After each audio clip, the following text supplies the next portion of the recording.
मैं हूँ पूजा। आप सभी का मेरे चैनल पूजाज इन्फॉर्मेटिवा में बहुत बहुत स्वागत है। सो फ्रेंड्स, आज के इस वीडियो में मैं आपको बताने वाली हूँ इलेक्ट्रिक कार और पेट्रोल कार्स के बारे में, और फिर मैं आपको बताने वाली हूँ कि इन दोनों कार्स में से आपके लिए कौन सा कार खरीदना ज़्यादा फायदेमंद होगा। सो फ्रेंड्स, मेरी ये रिक्वेस्ट है कि वीडियो आगे देखने से पहले आप मेरे चैनल को सब्सक्राइब कर लीजिए और बेल आइकन को ज़रूर दबाइए ताकि इसी तरह के अच्छे अच्छे वीडियोस के नोटिफिकेशन आपको मिलता रहेगा। सो फ्रेंड्स, आइए वीडियो स्टार्ट करते हैं एंड मेरे वीडियो के एंड तक बने रहिए। देश में बढ़ते पोल्यूशन के कारण इलेक्ट्रिक कार्स की डिमांड धीरे धीरे काफ़ी ज़्यादा बढ़ रही है। लोग इलेक्ट्रिक कार्स खरीदना पसंद कर रहे हैं। वहीं अगर मैं कीमत की बात करूं तो इलेक्ट्रिक कार्स जो है वो थोड़ी ज़्यादा महंगी पड़ती है पेट्रोल कार्स के कंपैरिजन पे, और इलेक्ट्रिक कार्स थोड़ी ज़्यादा महंगी होने के कारण ये गवर्नमेंट की तरफ से इस पर सब्सिडी भी मिलती है। सो फ्रेंड्स, अगर मैं स्टार्टिंग प्राइस की बात करूँ तो पेट्रोल कार्स की जो स्टार्टिंग प्राइस होती है वो 3 लाख रुपए से शुरू हो जाती है, और वहीं इलेक्ट्रिक कार्स की बात करूँ तो उसमें जो स्टार्टिंग प्राइस होता है वो 10 लाख रुपए से स्टार्ट होता है। तो फ्रेंड्स, आइए अब मैं आपको 5 इयर्स तक का कैलकुलेशन करके बताती हूँ कि आप अगर 5 इयर्स तक इलेक्ट्रिक कार चलाते हैं तो आपको कितना खर्च पड़ेगा, और वहीं आप अगर 5 इयर्स तक पेट्रोल की कार चलाते हैं तो आपको कितना खर्च पड़ेगा, और आप फिर खुद ही जान पाएंगे कि इलेक्ट्रिक कार्स और पेट्रोल कार्स में से आपके लिए कौन सा ज़्यादा फायदेमंद होगा। तो फ्रेंड्स, आइए अब मैं आपको 5 साल तक का खर्च कैलकुलेट करके दिखाती हूँ कि अगर हम 5 साल तक पेट्रोल की कार चलाते हैं तो हमें कितना खर्च आएगा, और वहीं अगर हम 5 साल तक इलेक्ट्रिक कार चलाते हैं तो हमें कितना खर्च पड़ेगा। सो पहले हम पेट्रोल की कार की बात कर लेते हैं।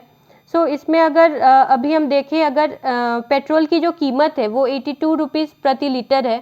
सो इस हिसाब से हम 5 साल तक का कैलकुलेशन करके अभी दिखाएंगे। सो फ्रेंड्स, एक अच्छी पेट्रोल की कार नॉर्मल 8 लाख तक में आ जाती है, और कार का जो माइलेज है ऑन एंड अराउंड 16 किलोमीटर प्रति लीटर होता है। और 5 साल में कार का ऑन एन एवरेज अगर हम कैलकुलेट करें तो 90,000 किलोमीटर तक चलती है। इस हिसाब से अगर हम पेट्रोल की खपत निकालते हैं 5 साल तक के लिए तो वो 90,000 डिवाइड बाई 16 करने से 5625 लीटर आता है। और 5 साल में पेट्रोल का जो टोटल खर्च है वो आ रहा है 5,625 इंटू 82, क्योंकि 82 रुपीज़ प्रति लीटर पेट्रोल का जो प्राइस है। तो ये करने से हमारा जो अभी यहाँ खर्च निकल रहा है ये निकल रहा है 4.61 लाख रुपीज़। और 5 साल में अगर इंजन का जो मेंटेनेंस खर्च पकड़ते हैं तो वो लगभग 1 लाख रुपए तक आ जाती है।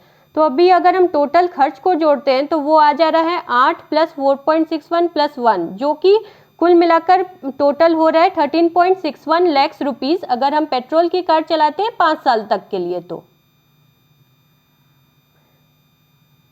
अब हम बात करने वाले हैं इलेक्ट्रिक कार के बारे में। अगर अब इसका कैलकुलेट करते हैं कि ये 5 साल तक अगर हम इलेक्ट्रिक कार चलाते हैं तो इसका क्या खर्च आता है। मान लीजिए जो बिजली की जो यूनिट की जो कीमत है वो 6 रुपये पर यूनिट खर्च पड़ता है, और एक नॉर्मल अच्छी कार इलेक्ट्रिक कार 12 लाख रुपए तक आ जाती है, और कार का माइलेज 200 किलोमीटर प्रति चार्ज है। जैसे एक बार अगर हम इलेक्ट्रिक कार को फुल चार्ज करते हैं तो वो 200 किलोमीटर तक चलती है। जैसे मैंने ऊपर में आपको पेट्रोल कार पे बताया था एग्जांपल लेके 90,000 किलोमीटर का। यहाँ पे भी मैं वो सेम हम मान लेंगे कि 5 साल तक हमारी इलेक्ट्रिक कार भी 90,000 तक किलोमीटर तक चलेगी। इस हिसाब से अगर हम खर्च निकालते हैं 5 साल का तो उसमें आता है 90,000 बाई 200, क्योंकि 200 किलोमीटर पर चार्ज चल रही है। तो इसके कारण इससे हमें 450 बार अपने इलेक्ट्रिक कार को चार्ज करना पड़ेगा, और एक बार चार्ज करने से जो खपत होती है बिजली की वो 15 यूनिट तक होती है।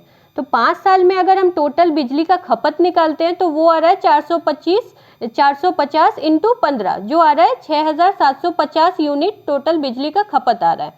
अब यहाँ पर अगर हम पैसा जोड़ते हैं यहाँ पे तो 5 साल कुल बिजली का खर्च जो आ रहा है वो 6,750 इंटू 6 कर रहे हैं, क्योंकि प्रति यूनिट हमारे 6 रुपीज़ करके लग रहा है। तो यहाँ पर जो टोटल खर्च आ रहा है ये आ रहा है 40,000 रुपये का।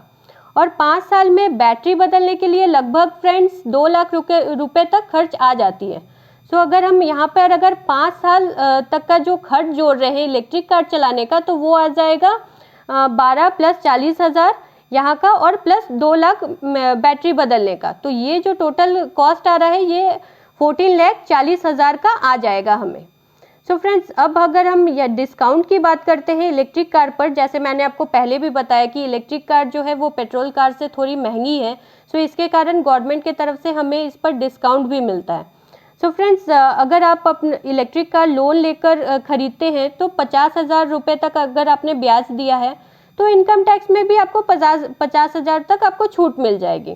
अब अगर ब्याज की रकम एक साल में 1.5 लाख रुपीज़ से ज़्यादा है तो एक साल में सिर्फ आपको 1.5 लाख रुपीज़ तक ही छूट मिलेगी, और पूरे लोन की अवधि में मैक्सिमम आपको 2.5 लाख तक रुपए की इनकम टैक्स की छूट मिलेगी।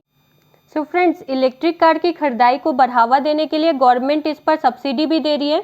सो सब्सिडी हमें 1.5 लाख का मिल जा रहा है इस पर, और 14 लाख तक की अगर आप कार खरीदते हैं तो इस पर रोड टैक्स करीब 1 लाख रुपए तक की हमें छूट मिलती है। लोन के ब्याज में इनकम टैक्स में छूट हमें 2.5 लाख रुपए तक मिल जा रही है। तो कुल टोटल छूट की अगर हम बात करते हैं तो 1.5 लाख प्लस 1 लाख प्लस 2.5 लाख, सो कुल मिलाकर जो हमें इलेक्ट्रिक कार पर टोटल छूट मिल रही है वो 5 लाख रुपए तक की है। सो फ्रेंड्स, अभी आप इजीली कंपेयर कर सकते हैं। जैसे पेट्रोल कार का मैंने आपको पहले ही कैलकुलेट करके दिखाया, तो इसका 5 साल तक अगर हम पेट्रोल की कार चलाते हैं तो इस पर जो टोटल खर्च आ रहा है वो 13.61 लाख रुपीज़ का आ रहा है। वहीं अगर हम 5 साल तक इलेक्ट्रिक की कार चलाते हैं तो इस पर जो टोटल खर्च आ रहा है, ये मैंने आपको पहले कैलकुलेट करके दिखाया है, 14,40,000 का, और उसमें आप डिस्काउंट को जो है माइनस कर दीजिए 5 लाख रुपए। तो इसमें जो टोटल खर्च आप अभी जो निकल के आ रहा है वो 9.40 लाख का है। तो फ्रेंड्स, आप कंपेयर करके इजीली समझ ही गए हैं कि इलेक्ट्रिक कार्स जो है वो अगर हम 5 साल तक चलाते हैं as compare to petrol car, तो इलेक्ट्रिक कार ज़्यादा फायदेमंद है। सो फ्रेंड्स, आपने अभी 5 इयर्स तक का तो कैलकुलेशन देख ही लिया है कि 5 इयर्स तक अगर आप पेट्रोल कार चलाएंगे तो आपको कितना खर्च आएगा, वहीं आप 5 इयर्स तक अगर इलेक्ट्रिक कार चलाते हैं तो आपको कितना खर्च आएगा। तो आप समझ ही गए होंगे कि इलेक्ट्रिक कार्स जो है चलाना वो काफ़ी ज़्यादा फायदेमंद होगा, ये बजट फ्रेंडली भी होगा, और इस इलेक्ट्रिक कार की जो सबसे बड़ी खासियत है, इससे कोई पोल्यूशन नहीं होता। सो फ्रेंड्स, हमारे इन्वायरमेंट में अभी इतना ज़्यादा पोल्यूशन बढ़ गया है, पोल्यूशन से इतनी सारी बीमारियां हो रही है, तो वहीं अगर हम इलेक्ट्रिक कार्स चलाना यूज़ कर दें तो इससे हम पोल्यूशन को काफ़ी ज़्यादा कंट्रोल कर पाएंगे। So friends, I also personally suggest कि हमें इलेक्ट्रिक कार्स चलाना स्टार्ट कर देना चाहिए। सो फ्रेंड्स, आपको मेरा ये वीडियो कैसा लगा आप मुझे कमेंट करके ज़रूर बताइए। मेरे इस वीडियो को लाइक कीजिए, शेयर कीजिए और हमारे चैनल को सब्सक्राइब कीजिए। तो मिलते हैं आपसे एक और नई वीडियो में, तब तक के लिए धन्यवाद।